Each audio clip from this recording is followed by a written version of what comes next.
Hello everyone from Chelsea Fan TV. My name is Alex. I'm here with Ben. Ben, we've just taken a point at home against Nottingham Forest, 2-2. Are you satisfied with that result? 2 years ago, we'd be really upset about that. But it's one of those, after the season you've had, you'll take it. Yeah, Mate, season's done, so every game is just a game now. We've got the more important 40 points, we're staying up. God forbid I'm actually saying that as a Chelsea fan, that we're staying up. It makes me feel sick that I'm saying that. That's what we're celebrating, that we're staying up, I should be celebrating titles, top four and all that, but I'm celebrating staying up. That says a lot this season. But at the end of the day, credit to Nottingham Forest. They had a point to prove. They went 1-0 up. They came back from 2-1 down. They showed some fight today. So fair play to Forest. Hope they stay up. Genuinely mean that. Hope they stay up. Yeah, I mean, it's great that we scored 2 goals, but we've been one of the best teams defensively in the league. So, I mean, conceding those 2 goals, I mean, they weren't great goals to concede. Let's be honest. Well, that's what happens when you pick Mendy over Kepa. For most of the season, I was like, "Where's Mendy? Where's Mendy? Where's Mendy?" Today, I saw him play, and I realised that's why I want Kepa in goal. Yeah, you're not wrong, mate. I think it's just a bad decision. I mean, get him a run out. Season's done. I don't blame picking him, but picking him is what cost us the points today. Really, Sterling turned up. Fair play to him. When he turns up, he seems to do bits. It's just how many times is he going to turn up? I'd like to see it's Raheem Sterling for the rest of the season, hopefully, but I don't think I'm going to. But it's just a matter of fact of what we're doing here, what we're doing there. Yeah, I think the thing with Sterling as well, even though he scored 2 goals, he does nothing else, mate. This is what frustrates me, especially when he got the assist against Bournemouth. People are saying, give him a start, give him a start. And you know what? Fair play, I was wrong. I said, don't start him. Give Mudryk and Madueke the run of games for the rest of the season. Because at least you can see that they're going to be here for a long time and they're showing promise. Absolutely. He showed nothing, mate. And now, obviously, no. Throughout the season. But today, it did pay off. So I guess credit to Lampard, credit to Sterling as well. But I mean, it's almost like we have to play the whole team around Sterling in order to get anything out of him. Yeah. But I can't see us doing that, in the future, because Chelsea have never been a team to play around one player. Even with Hazard, we didn't play around him. He just forced his way through. He was the one who tried in the bad times. Yeah, Hazard was the one trying. Yeah. And it's like Sterling, just play, just do your best, play the games. You're playing for Chelsea, just show that determination that you've got. You showed it today. Why can't you show it for the rest of the games,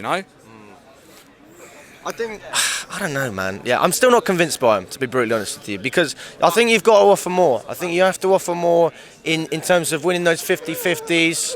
I mean, sometimes I see him taking men on, and to be fair, he got through a couple of them today. But let's not forget that first half either. I mean, it was shocking, mate. Absolutely shocking. And you know what? Fair enough. We got a point, but I'm not going to sit here and celebrate that. I'm not going to celebrate that. I mean, I'm actually quite happy. You wouldn't believe it. I'm actually quite happy. Oh, mate, I'm surprised. I'm not surprised, mate. I'm the same boat as you. Yeah, first half he was shocking. He didn't try. He gave away balls. He was taking on men and getting dispossessed. So good on him for reacting well in the second half. Knowing that he needs to turn up. Second goal, absolutely beautiful. Just absolutely shimmied the defender, done him and smacks it into the side net. Smashing goal. But where has that Raheem Sterling been all season? He was there for Tuchel. He disappeared for a bit under Potter. Disappeared for a bit when Lampard came in to start with. Well, only chose Bournemouth with the assist today with the 2 goals to turn up. I think it just goes to show, though, Sterling plays well when the team is built around him. Well, when he wants to play. When he wants to play. You think that's it? Yeah, for Sterling, that's about it for Sterling. He's a decent player. We've all seen it. He's got the talent in him. We know who he can do. But just give the effort. There's times where I haven't seen him give the effort. But today, fair play to him. Gave the effort and got 2 goals. Maybe if he hadn't got the 2 goals, we'd have been losing 2-0 to Nottingham Forest. Would you start him again in the next game? Nah, I'd go with Madueke and Mudryk. How come? Well, realistically, they're the guys we signed for the future. Give them as much game time as possible. Let them join into the club. They came here in January. Let them settle in. Let them get regular game time. Settle into the club. Know how we're playing, and then they'll be immense. And I mean, again, this season's nothing because we're just counting the games until Poch comes. If he is coming, we're counting down the games to a new manager. This season's nothing. Don't expect anything more this season. Now we've got 3 games left against the top 3. well, top 4, but we've already played Arsenal. But now we've got the City away, Man United away, Newcastle at home. They aren't easy fixtures. We'll be lucky to get 1 point in those fixtures. And the 1 point I'm thinking we're getting is at Old Trafford, because we certainly ain't getting a point at the Etihad. Haaland is going to destroy us. We ain't getting a point at home against Newcastle, because it's Newcastle. They're going to be wanting Champions League. They dropped points to Leeds today. They've got everything to play for. We've got nothing to play for. So, just don't fall in love with this season. Just go with it, get it to the end, and just count the days till our new manager. Yeah, I was quite happy to see we started Lewis Hall as well. It's like, finally. But he didn't do well today. That's the thing. Good to see him play, but he didn't do well today.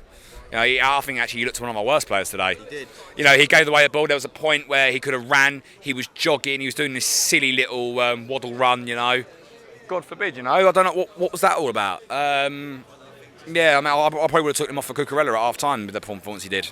I didn't like it. I think the reason he struggled with his performance was because of lack of confidence. Yeah, you can argue. Do you know what I mean? And if you take him off, that could make it even worse.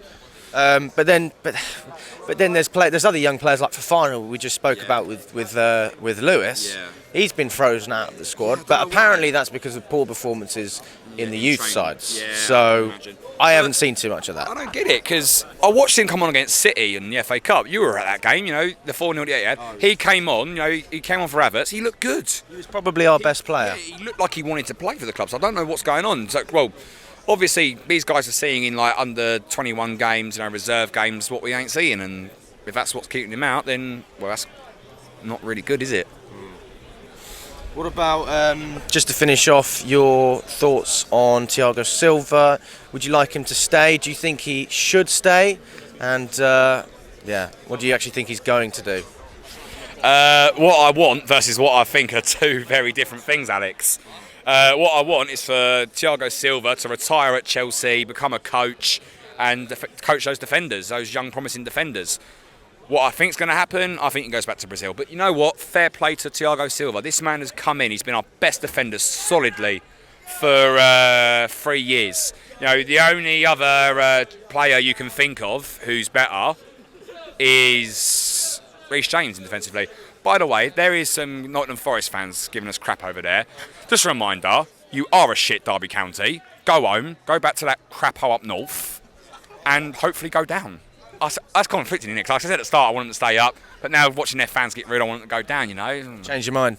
Well, it's stupid idiots like that. I remember when I had my first WKD as well, mate. Congratulations. Yeah, you're so on. I had a WKD. Proud of you, mate. Proud of you. Fucking hell. But back to Thiago Silva. I want him to stay. Who doesn't want him to stay, to be honest? But if he wants to go back to Brazil, if he wants to retire at his boyhood club, I ain't going to stop him. I'll just say thank you so much for what you've done for us. Thank you for the Champions League. Thank you for helping us get to those finals that we didn't win. And all the best, Thiago. And he deserves it. Realistically, people will say he's a legend. I don't think I can agree with legend status, but definitely cult hero. This is going to be a player that people are going to tell, oh yeah, and I remember, we had this guy, Thiago Silva, he was absolutely quality, 37 years old, and he was one of the best defenders in the club. If not the best defender, one of the best centre-backs in the league. In the world. Well, you look at his history, his career writes itself. And fair play to him. He's an absolute class player. And when he goes, unless we find a very decent replacement for him, maybe a young, promising, solid defender, Chelsea are going to struggle a lot more next season defensively if we get rid of Thiago Silva.